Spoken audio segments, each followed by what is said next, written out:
Jason Snavely's back. It's been a few weeks since we've been able to do this. It has. How was vacation? It was good. How was Yeah. your vacation? Pretty good. We should debate who gets to go on vacation next. Can Jimmy Witt play for the Razorbacks and contribute this season? I really think so. And, you know, Mike Anderson seems to echo that sentiment. He says he's such a versatile player. The guy could play a 1, 2, or a 3. Just the All-Star game highlights we're looking at right now. I mean, did he not show you almost every single part? There's a steal, there's defense, he could dish it, he could pretty much do it all. The only concern I have is, you know, he's got a lot of growing to do into that frame, obviously. The speed of his game needs to get faster, quick to keep up with these SEC players. Yeah, he can help this And year. that early SEC experience is going to do wonders for him down the road. It's going to be great. like Let's him. talk some golf. The Masters gets underway Thursday. Phil Mickelson, always a trendy pick, especially for this guy. Rory McIlroy is the betting favorite. Bubba Watson's the returning champ and playing well heading in. Tiger Woods can't pass up an opportunity to play at Augusta. Wes, who will be slipping on the green jacket a week from today? Keep an eye on those two. I think I say this every time heading into a major. I will be rooting for Lefty, Philly boy, Sun Devil, love him. But I think this year belongs to the youngster, Jordan Spieth. He's going to tie Tiger Woods for the youngest Masters winner. Last year, he was in a tie for second at the Masters, his best finish in any major of his career. This year's Jordan Spieth's year. I think I saw earlier second best odds behind Rory McIlroy to win the Masters. Is that right? Yes, the second leading favorite, I guess. Not even a long shot at age 21. No, he's playing that well. Crazy. Hey, while we're making some picks, let's make some Major League Baseball predictions. Spring training is over. It's time for the real games. The Giants, did they win?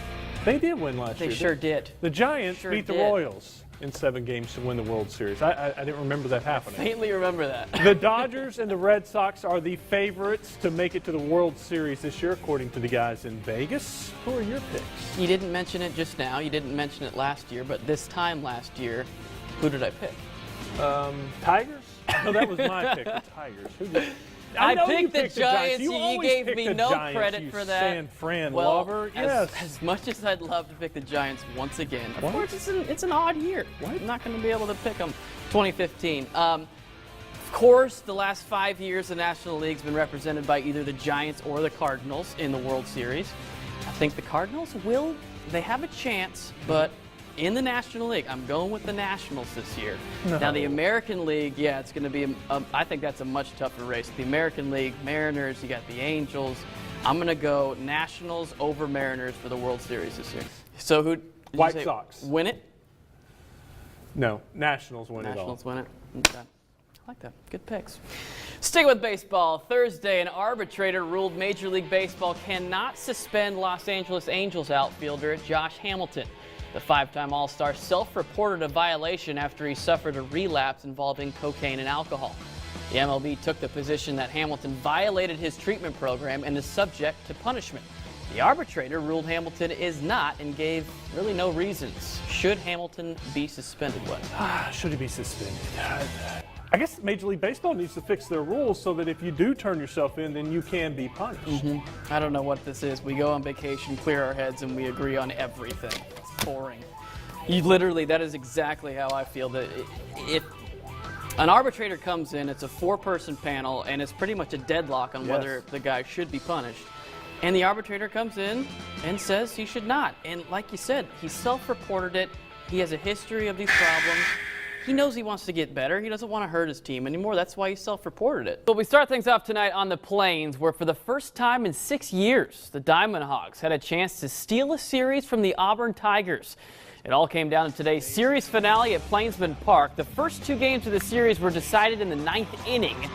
Much drama this week, and would it be more of the same today? Tigers jump out to a 2-0 lead, but with one swing from a Benintendi, with a knee in the dirt, launches it over the right field wall. And we're all tied up at 2 apiece. Hogs drive in 2 more in the 8th, followed by another 2 in the 9th. Auburn tries to rally back in the final frame, looking for more of those 9th inning fireworks, but fortunately for the good guys, they come up short. Big win for the Hogs, 6-4 the final. as they lock up their second straight conference series. And while they were at it, they handed Dave Van Horn his 500th win at Arkansas. The Hogs return to action Tuesday night as they welcome Mississippi Valley State. First pitch set for 6:35. As for today's Sun Belt action, the Red Wolves not as fortunate in their series finale. They dropped Game 3 to South Alabama 2-1. Jaguars win the series, but the Trojans come out on the winning end. ULR avoids the sweep in Atlanta with a 4-2 win over Georgia State. To some football now. It was just over a few months ago the Razorbacks closed out the 2014 season, winning 3 of their last 4 games, including, of course, a blowout win over the Longhorns in the Texas Bowl. Well, since then, it seems as though that momentum has carried over into the spring session. This marks the 3rd spring under Coach Brett Bielema, and so far, he likes what he sees. The Hogs held a Saturday scrimmage at Razorback Stadium, and after the team wrapped things up, Coach said he was very pleased with the tempo, the pace, and just the amount of reps overall. He also mentioned he's treating this spring a little different than the last 2. I'm better in tune with our athletes now. We got to maximize those guys. How about some hoops? This afternoon, we wrapped up another great weekend of Preps basketball with the Real Deal in the Rock Championships. 17 and under bracket came down to 2 teams from the same pool. No Arkansas teams this year. It was Urban DFW Elite from Dallas taking on NBA Hoops from Jackson, Mississippi, and this was not close. Urban Elite cruises to a 65-39 victory in a 17 and under tournament championship. That certainly wasn't the only championship up for grabs today. Former Razorback Austin Cook headed into today's final round of the Shell Houston Open in a tie for 2nd place, just 1 stroke off the lead. But the 24-year-old cooled off a bit on Easter Sunday. 3 birdies, but those were canceled out by 6 bogeys. Cook finishes the tournament at 10 under par in a tie for 11th. Not bad for just his 2nd event on the PGA Tour. Well, as you can see, AP, fun's over. Fans have filtered out of the stadium. Empty stands, just a bunch of empty beer bottles and peanut shells in the beer garden. I don't even know what that is. I don't even want to know, really. But just a great night for baseball here. Another great turnout. The only thing that would make the night sweeter would be a Razorback victory. Now, they've won their last 5 straight here in North Little Rock. Could they make that 6? Take a look.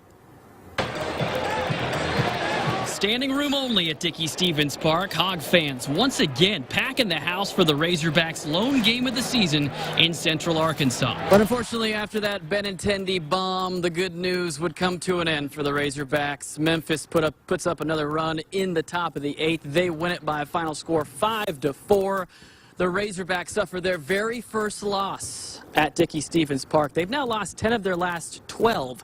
They'll, of course, get another shot at the Tigers tomorrow night in Memphis. But for now, that's a wrap from Dickey-Stephens Park. AP, I'll send it back to you.